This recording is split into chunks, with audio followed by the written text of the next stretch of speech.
তো দেখছি যে ফুল খুব ভালোই হয়েছে। এখন ফলন কেমন হবে সেটা আল্লাহই জানে। দেখুন ভাইরা, খুব ভালো ফুলে সেটা বাউ ফুল,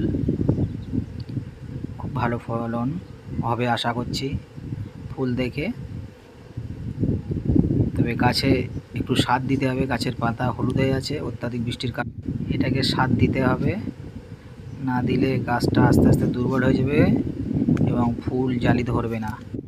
যদি সার না দেয় তো ফুল জালি ধরবে না, কারণ এখানে গাছের ঘাঁটতি আছে, অত্যাধিক ঘাঁটতি আছে। তো যাদের গাছে জোর আছে তারা যেন সারটা না দেয়। তো